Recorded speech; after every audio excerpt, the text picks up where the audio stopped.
En exclusivité sur Afrique Média, nous recevons le président de la CAF, M. Hamad Hamad. Bonjour président. Bonjour madame. Alors nous rappelons que nous sommes ici à Kinshasa, donc c'est une exclusivité accordée à la télévision panafricaine. On va aller directement, monsieur le président, que s'est-il réellement passé entre la CAF et le Cameroun? Vous savez, normalement, je devais même parler ici parce que trop de polémiques qui ne servent à rien pour notre continent. Mais comme vous dites, vous êtes une télévision panafricaine. Nous, notre démarche, et ce qui nous anime dans la gestion de la CAF, c'est ce panafricanisme. Et tout ce qu'on a fait depuis, peut-être que vous avez suivi, c'est toujours dans l'intérêt de notre continent et surtout, pas par vanité, mais j'ose vous dire que nous faisons partie de ceux qui ne veulent plus qu'on traite l'Afrique comme Afrique tout le temps. Voilà les Africains. On en a marre de ça. Il faut que nous changeons. D'ailleurs, si j'étais élu à la CAF, c'est par cet engagement de changer. Je dois respecter ce que j'ai fait depuis mon élection, respecter cet engagement que j'avais pris devant le congrès de la CAF, qui m'ont donné leur mandat de présider la destinée de la CAF pendant ces 4 ans à venir. Que s'est-il passé? C'est clair. Il ne faut pas chercher loin. On a suivi, c'est un héritage que nous devons assumer et on l'assume. La CAN a été attribuée 2019 au Cameroun, 2021 à la Côte d'Ivoire. On a fait déjà ces 2 pays des visites d'inspection, une seule fois en Côte d'Ivoire, mais au Cameroun plusieurs fois. La CAF a dépensé beaucoup d'argent pour suivre, pour accompagner le Cameroun, pour rappeler que ces travaux-là nécessitent des accélérations. Vous savez que la CAN a été attribuée en 2014. Ce n'est pas à moi, à vous, les médias d'investigation, de voir à quel moment ont commencé les travaux. Lorsque on a fait les visites, on a pris des cabinets privés, Roland Berger, renforcés par l'administration technique, et on a annulé même les membres du comité exécutif pour les visites d'inspection, parce que nous sommes des politiciens. Et de 2, on a monté une commission des spécialistes en sécurité qui ont fait des visites. Et si je vous dis même les gens qui ont composé cette commission, c'est un général, ancien président de fédération de Rwanda, qui était chef de mission des Nations Unies pour la sécurité du côté de Mali, si je ne me trompe pas, le président de Niger, de la fédération, un colonel-major qui est habitué à des sécurisations dans les pays du Sahel, et 2 spécialistes de sécurité de la FIFA qui sont venus. Sont partis voir. Et on s'est réunis parce que la date limite pour nous était ce mois-ci. Il y a nos partenaires. Vous savez que c'est la CAN qui fait vivre le football africain. Tout à fait. Et puis surtout, c'est, quoi qu'il en soit, c'est l'étendard même, c'est le summum des compétitions en matière sportive en Afrique. En Afrique, effectivement. Le changement que nous voulons, c'est ça. Et le changement, lorsqu'on l'a pris comme engagement, on est parti avec tous les parties prenantes du football pendant ce symposium. Reconfirmer qu'est-ce que nous voulons vraiment, nous, les acteurs du football africain. Voilà les différents éléments qui ont confirmé et nous avons validé par le comité exécutif et approuvé par le congrès de la CAF. Donc ce sont des décisions légitimes et légales que nous avons prises. On a fait le tour, on a analysé les différentes.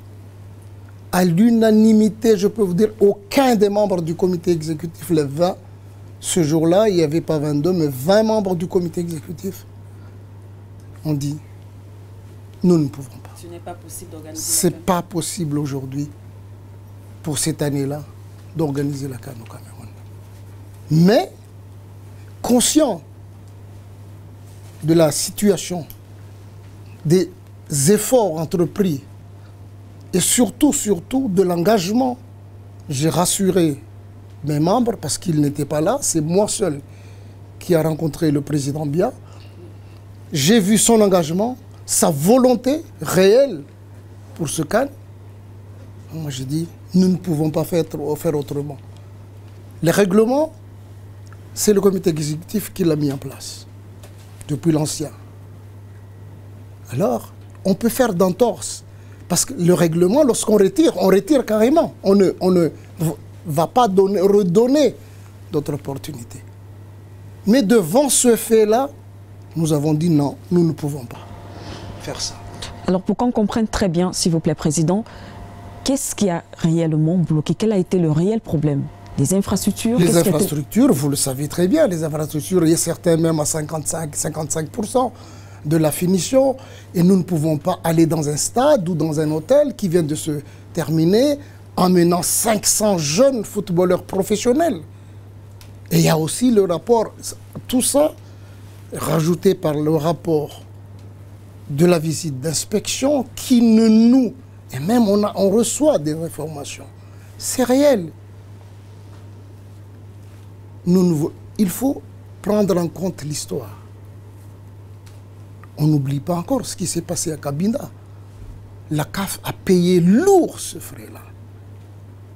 Donc nous ne pouvons pas nous amuser. Lorsqu'on est responsable, il faut regarder les choses de manière générale, un à un, et puis prendre des décisions, même si ça nous fait mal de prendre cette décision. Ce n'était pas facile pour nous. Si on s'était réunis pendant 10 heures, c'est pour cette raison.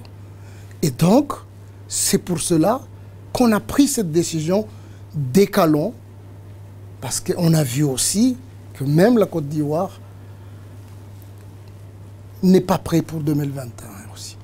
Okay, ne sera pas prêt pour le 2021. Alors c'est pour ça qu'on a transféré... Pour arranger les choses de manière vraiment humaine, oui. Allons décaler tous les CAN, donnons plus de chance au Cameroun, plus de temps pour qu'il réalise les infrastructures. Et on va les accompagner de près pour éviter aussi que ça ne va pas aller. On va les accompagner de près. En 2021, ils seront prêts. On organise la CAN au Cameroun. Et en 2023, on organise en Côte d'Ivoire. C'était la décision prise par le comité exécutif. Bon. Ok, donc 2021 au Cameroun, c'est confirmé. C'est confirmé. Ok. Par le comité exécutif. Alors, puisqu'on a quand même la chance de vous avoir, Monsieur le Président, on va vous poser les questions que se posent bien sûr aussi les Camerounais, tout comme les Africains. Certains pensent que c'est au-delà de tout cet aspect technique, que c'est une affaire politisée. Que répondez-vous à cela? Moi, je ne sais pas l'éducation chez vous au Cameroun, mais chez moi, à Madagascar, lorsqu'on gagne, ce n'est pas le gagnant qui s'acharne contre le perdant. Moi, vraiment, je suis ébahi. Ébahi et vraiment très étonné parce que c'est loin de mon éducation. Si vous avez suivi, beaucoup de journalistes, lorsque j'ai déposé ma candidature à la présidence de la CAF, m'ont toujours sollicité de parler du président en exercice. À aucun moment je dis on ne m'a pas éduqué. À vous de parler ce que vous avez vu sur sa gestion, pas à moi. Et moi j'ai gagné les élections. À quoi me sert? Pour moi, c'est mes has-been. Ça n'existe même plus dans le calendrier du football international.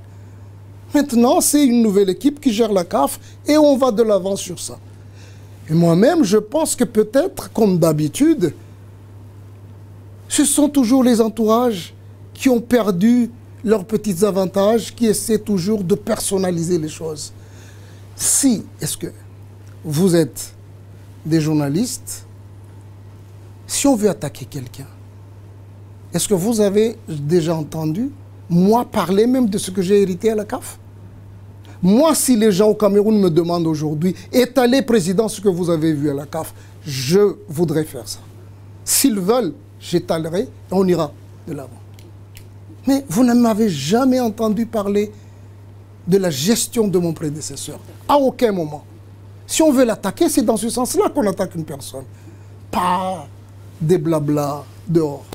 D'accord, nous sommes pratiquement en train de sortir. Selon certaines indiscrétions, Monsieur le Président, cette affaire risque d'aller devant le TAS. Est-ce que vous êtes préparé à cela? On est confiant qu'on a pris de bonnes décisions pour le bien du football africain et selon les règles, selon les statuts et les règlements de compétition de la CAF. Tout est clair. Si vous prenez le règlement de la CAN, vous voyez, essayez de voir l'article 35, essayez de voir l'article 92. Nous n'allons pas faire comme les autres, retirer une canne à un pays et puis laisser tomber. Non, ce n'est pas notre manière. Et moi, j'avais toujours dit, pour développer le football africain, on doit coopérer toujours avec les gouvernements, surtout avec les chefs d'État. Je précise bien, surtout avec les chefs d'État. Parce que nous savons aussi ce qui se passe chez nous, que ce soit à Madagascar, et j'estime aussi chez vous, autour d'un président de la République. On sait ce qui se passe. Alors si on comprend bien, l'option du TAS n'est pas la meilleure option.